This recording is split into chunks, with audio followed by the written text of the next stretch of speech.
nothing like hitting the waves. There's nothing like volunteering, but my moderate to severe eczema can make it hard. Now, I'm staying ahead of it. Dupixent helps heal your skin from within, so you can have clearer skin and noticeably less itch. Serious allergic reactions can occur that can be severe. Tell your doctor about new or worsening eye problems such as eye pain or vision changes, including blurred vision, joint aches and pain, or a parasitic infection. Don't change or stop asthma medicines without talking to your doctor. Ask your doctor about Dupixent. Tomorrow on ET, our Reese Witherspoon exclusive Talkin' Morning Show Season 3 surprises. It's a new world now. Plus, only we're with Andy Cohen taking us backstage at Watch What Happens Live. That's the constant, me and the bars. I gotta get my hands on one of those shot skis. Yes, we need an ET shot ski, Michelle. That would be a problem. It sure would. But before we get into these guys. Happening now. Almost a year after the last reset, Andre McDonald now has a new trial date. McDonald accused of the 2019 murder of his wife, Andreen McDonald. But why his attorney is upset with that new trial date? That's coming up.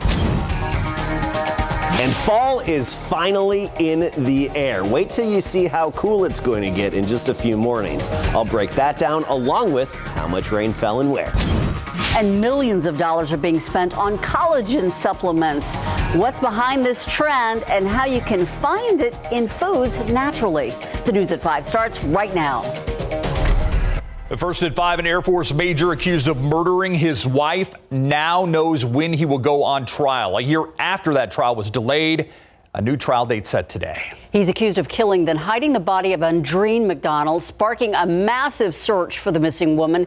Today, Andre McDonald learned the trial will not be until next year.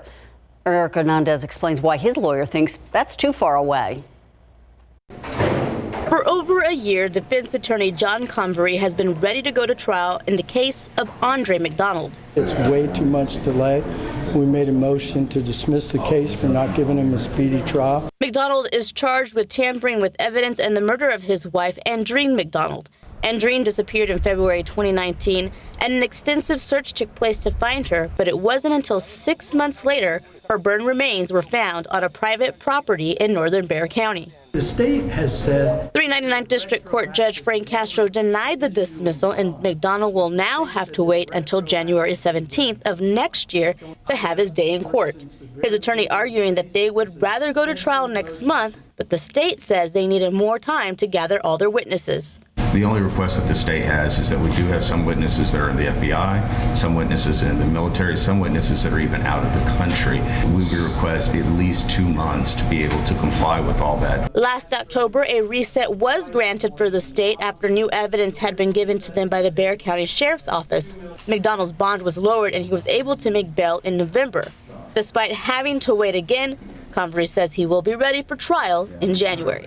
we're ready to go to trial and hope that we'll get it in front of the jury just as soon as we can. Judge Castro in this hearing said this would be the last reset in this case. When the trial begins next year, it's expected to take up to 3 weeks, and if he is found guilty, Andre McDonald is facing up to life in prison. At the Cadena Reeves Justice Center, Erica Hernandez, KSAT 12 News. A somewhat graphic update now on Eric Cantu. He's the 17-year-old who was shot in a McDonald's parking lot while eating a burger. Cantu's family giving a statement through a lawyer last night. It says in part, quote, "The bullets brutally tore through his stomach, liver, diaphragm, lungs, and arms, and his body suffered so much damage from those invasive surgeries to keep him alive." The officer who shot Eric Cantu has been fired and faces aggravated assault charges. This is a story that we're going to continue to follow closely and look for more updates both on air and online. Witnesses say it was a violent scene on the highway after a man was thrown from his SUV and then hit by a passing vehicle. Happened about 7:30 this morning on I-10 near Hackberry on the east side of town. Police said the man lost control of his SUV right before he was thrown. He landed in the middle of the main lanes. It was hit by a passing sedan. He died at the scene. The driver who hit the man did stay at that scene. It's been nearly a week since the superintendent of the Uvalde Consolidated School District handed in his retirement request. So this week, how to handle Hal Harrell's retirement, the subject of a special board meeting. Also on the agenda for this closed session is a consultation with an attorney regarding legal issues the retirement creates, as well as the search process for Harrell's replacement. The board could also interview a possible interim superintendent. No diploma? No problem. There will soon be a free way to get a high school equivalency in Bexar County. Yeah, the Bexar County Sheriff's Office will be offering high school equivalency classes at its offices. The sheriff says he hopes the partnership will actually help his staff as well. It is a thorn in many people's sides as they're out looking for gainful employment. That's something that many folks are either ashamed of, or it's just a constant stressor in their mind that, gosh, I really got to get back and get that high school equivalency. Or we're making it easy, bringing it here into the community. And obviously our hope is that we can then open up and use these folks as another stream of potential applicants that we may later on process for hire. Now, these classes are free, and you can find more information on the SAISD website. We also have a reminder, early voting just around the corner, and two candidates are competing to fill the Bexar County judge seat. Trish DeBerry and Peter Sakai will go head-to-head in the November election. Early voting begins October 24th. Election Day, November 8th. We have more information about all the candidates posted for you right now on KSAT.com. Here's a startling fact from a leading cancer researcher at UT Health San Antonio. More and more Latino families in South Texas either living with cancer or have lost loved ones to the disease. Dr. Amelie Ramirez is at the Mays Cancer Center, and she says data shows obesity and diabetes put them at greater risk for cancer, much like other population groups. But she says those and other factors now make cancer an even greater risk to the Latino community. Heart disease is still a problem in our community, but cancer became the leading cause of death, and we're trying to find out why. Now, of special interest to Dr. Ramirez is the fear factor among Latinos when it comes to even just talking about cancer. It's why she says so many Latinos avoid going in for annual checkups or even routine testing that could save or prolong their lives if the cancer was caught early enough. We're going to have more on this story coming up on the news at 6. Looking ahead, you've seen it on Stranger Things, the so-called Satanic panic hysteria. It was hysteria that spread across the United States in the 80s and early 90s. People all over the country were getting arrested and convicted of crimes against children. But it turned out to be false. South Texas Crime Stories looks into that hysteria that saw 5 people wrongfully convicted in San Antonio. Hosts Eric Hernandez and Lee Waldman dive into these cases with new information you might not have heard at the time. You can tune in to South Texas Crime Stories on Apple Podcast or Spotify Podcast. Don't forget to subscribe. Part 1, by the way, will drop tomorrow morning. The arrest of an accused serial killer in Stockton, California, sending relief to a city that's been living in fear. 43-year-old Wesley Brownlee charged with shooting and killing 5 people and injuring another. Investigators say Brownlee was under surveillance on Saturday. They watched him walking the streets with a gun before they arrested him. Police believe he was looking for his next victim. Brownlee is expected to be arraigned tomorrow and is facing multiple charges. 4 people dead after a new wave of airstrikes in Kiev, Ukraine. That attack comes a week after Russia unleashed its most widespread strikes across the country in months. The attacks carried out with suicide drones equipped with explosives believed to have been supplied by Iran. Residential buildings and energy facilities were among the targets. But despite this latest assault, Ukraine is still on the attack in other areas of the country, taking back control of nearly 100 villages in just 10 days. Well, if you haven't filed your 2021 taxes, your final day to get it done has arrived. The IRS says today is the tax extension deadline. The deadline originally extended to give more people time to file, but some will be filing a 1040 form to avoid the late filing penalty tomorrow. The IRS provides free filings, by the way, for those whose adjusted gross income is $73,000 or less. Payments can be made online or by phone. For more information, you can head to the IRS website.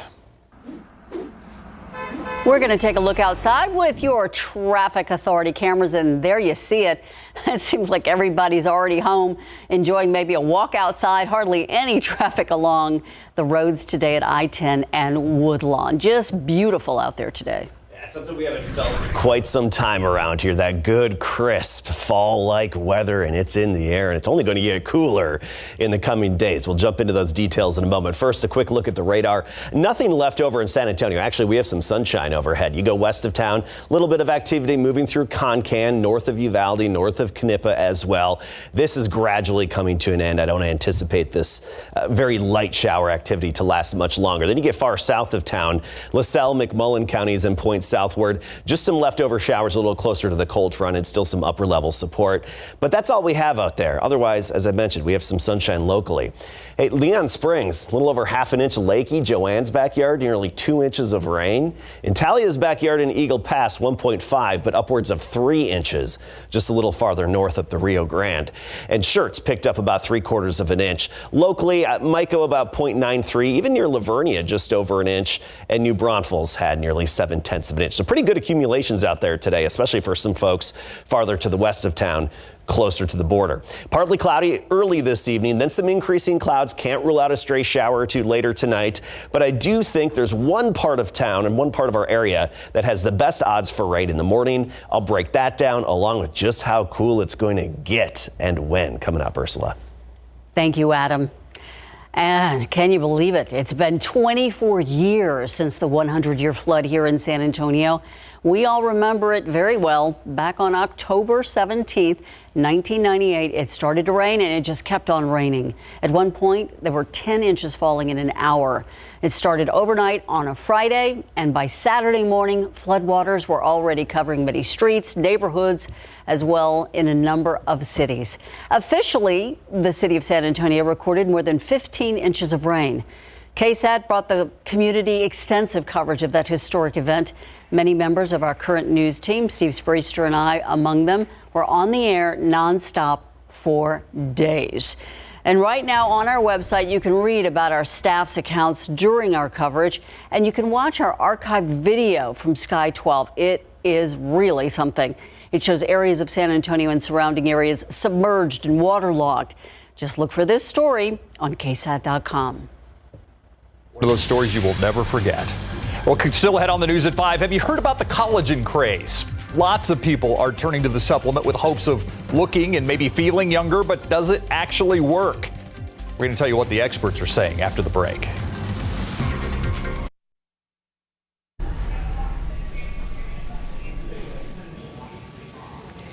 I'm Stefania Jimenez, and here's a look at what we're working on for the news at 6 o'clock. As you know, this is Domestic Violence Awareness Month, and it turns out that some victims experience medical symptoms that don't seem to be connected to domestic violence, but they are. So medical students here in San Antonio are now learning about them to become better doctors in the future. Also, paving a pathway to cut down on homelessness. The city reached its goal to get more than 1,500 people off the streets by the end of this year, but its work is far from over. Plus, on rainy days like today, the Doppler radar is an important tool for weather experts. UCR KSAT meteorologists use it every day. But how does it work? And how can it see rain hundreds of miles away? It's all thanks to technology from, listen to this, the 1940s. And tonight on a brand new KSAT Explains, our Justin Horn goes 90 feet up into the giant soccer ball shaped radar to get you answers. We'll have all that and a lot more on the news at 6. See you then. Thank you, Stephanie. Well, have you heard of the collagen craze? It's a big trend among people wanting to turn back the clock on their skin and their joints. Side's Marilyn Moritz has more on whether there are real benefits to collagen supplements or if it's all just hype. Tracy Eck is into exercise, tennis, weight training, even Pilates. When she started having knee pain, her doctor recommended surgery. But first, Tracy tried collagen supplements just to see what all the hype was about. 6 to 8 weeks after I started, I didn't go to my freezer and pull out my ice packs that I usually do and sit and ice my knees. It felt like a miracle to me. She did have surgery, and she's been taking collagen daily since, in her coffee and even in soup. She's hardly alone. Americans spent $222 million last year on collagen supplements. So what makes this protein? As we age, we produce less of it, so our skin can start to sag or wrinkle. And without fresh collagen, our tendons, ligaments, and joints can also become less flexible. So is taking more collagen the answer? Consumer Report says early research shows promise, but more is needed. You can also up your intake with collagen-rich foods like bone broth or tough cuts of meat. But adequate amounts of any protein like chicken, fish, cheese, and nuts will provide what a body needs to make collagen. Pretty much what Tracy eats in addition to collagen supplements. I think it's really made a difference with my nails. My nails are harder, they're sturdier. Collagen may not be the key to eternal youth, but it is having a moment. There are things that speed up collagen loss, like smoking, sun exposure, excessive alcohol and sugar, and lack of sleep. Marilyn Moritz, KSAT 12 News. Tomorrow on the News at 5, Marilyn introduces us to a young college student who is launching a storefront where women entrepreneurs can sell their products. It's a small business story that started with just a simple sticker. It all started with a sticker. What was the sticker? It was a UTSA sticker, actually. Yeah, UTSA, it said UTSA Roadrunners. And it's all coming up tomorrow at 5. Check out Sky 12. I think they're over Lake Medina. No, it's not a women's business collective. That's Lake Medina, where obviously the hope there is that they got a lot of rain because they certainly need it out there. Yeah, and not enough. It's a drop in the bucket for them, and they have such a small watershed. It's really hard to get the Medina Lake Reservoir to really fill up very quickly. We're going to focus on morning low temperatures. It's that time of year behind these strong cold fronts where you feel the chill, and we're going to feel it in just a few mornings. Now, tomorrow morning, yes, have the jacket handy at the bus stop, 53. But Wednesday morning, that's our low point with the temperature to start the day of 44 degrees. That's it, 44 around sunrise on Wednesday morning. Then Thursday, we're still in the 40s. So long sleeves, sweatshirts, jackets, of course, ready to go for the kids at the bus stop. All right, let's take a look outside right now. Skies cleared out a bit locally. We're at 71. And by the way, we had a high temperature of 73. The last time we had a high in the 70s was back in April. Dew point of 50 degrees. That's the nice thing. So the humidity's been swept away and the air is really drying out with that north wind at 15 miles per hour. Looking across the Lone Star State, finally looks a little more like fall around here. Alpine at 48, Lubbock at 57, even 66 in Abilene. Meanwhile, you get farther to the south, Brownsville at 82. That's the exception, really close to that front that moved through late last night and early today. But Cotulla 69, 71 in San Antonio, and Hondo and 75 right now in New Braunfels. For the most part, right around 70 degrees, give or take a few. Let's fast forward to tomorrow morning. West side of town, 54. South side, about 55. You get to Stone Oak and Chavano Park area, about 53 to start the day. For the most part, low to mid 50s near sunrise in the morning. And then we only warm into the upper 60s by the afternoon. 68 in Converse. Bernie, about 66 the high. Hondo and Castroville, 68 degrees. So afternoon temperatures under 70, but that's just going to be for tomorrow. By Wednesday, we're up to 73, and notice how temperatures rebound pretty quickly. By Thursday, we're up to 80 degrees, and Friday in the mid 80s. Friday through the upcoming weekend, we'll be back in the mid 80s, but nothing like the low 90s that we had last weekend. And the humidity, it's going to be kept at bay the rest of this week. All right, here's the big picture. Of course, we had our shower activity earlier today. It was good to have that. And still a few spritzes and sprinkles out there this evening and tonight. But I do think most of the activity is going to be far south of San Antonio, upper level low over New Mexico. That's still moving through, and the cold front's far south of town. Even our futurecast is showing, with increasing clouds tonight, can't rule out a stray shower or two. I mean, we're talking a sprinkle locally, even for the morning commute, a stray sprinkle.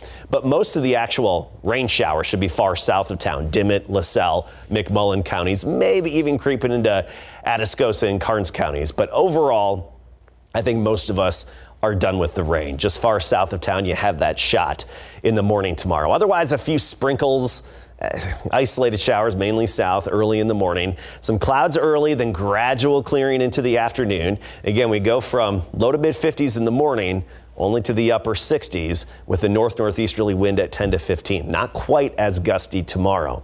And then Wednesday, we're at 73, but of course that comes after a morning of 44. I mean, we're talking 40s Wednesday morning and Thursday morning, which, especially Wednesday morning, could imply some upper 30s in parts of the hill country. There's that possibility, something we haven't seen in a while. As for rain chances, a very slight chance by this time next week. Aren't you enjoying having something to talk about, Adam? Oh, yes. And you know what? Coming up next half hour, we'll look at the rainfall estimates according to Doppler radar and dig into some rain gauge accumulations as well. Beautiful. Thank you. Very nice. All right. The Cowboys made it a game, but it probably ended the when will Dak come back, controversy. Well, not a controversy, but at the same time, you've got to be impressed. Winning 4 out of the 5 games while Dak was out was impressive. And the 17 unanswered points to actually have a comeback try in this game to close it within 3. Still pretty impressive when we come back. What went wrong? Several things we'll explain. And the Spurs prepare for their season opener coming up. Pro football coverage, powered by Davis Law Firm. If the Dallas Cowboys would have played the first half the way they played the second half, they might have been able to pull off the win last night in Philadelphia. Instead, they found themselves down 20-0 at one point in the first half. But to their credit, they were able to score 17 unanswered points to get back into this game. It started with Ezekiel Elliott's 14-yard touchdown in the third quarter. That was followed up by a 7-yard touchdown pass from Cooper Rush to Jake Ferguson, who made a great move to get in the end zone to cap off a 15-play, 93-yard drive. Suddenly, the Cowboys are within 3 points, but Cooper Rush, who had avoided any interceptions in the first 4 starts of this season, came away with 3, none more critical than this one by C.J. Gardner-Johnson in the fourth quarter to help seal it for Philadelphia, 26-17. Still, Cooper Rush is able to win 4 out of his 5 starts to keep the Cowboys at 4-2. The Eagles improved to 6-0. I think that was the difference in the game because I think we moved the ball when we were on schedule and plays were there. We were making them, but we gave them 2 or 3 short fields versus a very good offense that they got. Defense did a great job holding the 3 points a couple times. But yeah, can't have those, right? Up next, the Lions at noon in Arlington, and Dak says he's planning on being back. Jack Easterby is out as the vice president of the Houston Texans. That's being reported by ESPN, later confirmed by the Texans today after he was hired in 2019, became more of a voice in the organization once Bill O'Brien was fired. But after Nick Caserio was hired as general manager, we heard less and less from Easterby, and now he's gone. Head coach Lovie Smith wanted no part of explaining why. For me right now, that's really a question for ownership right now. And for maybe Omar, for the organization to talk about later on. Right now I'm here to talk about the football part. And I'm well versed in what's going on with it right now. All right, next up for the Texans after their bye week, a trip to Las Vegas, take on the Raiders at 3:05.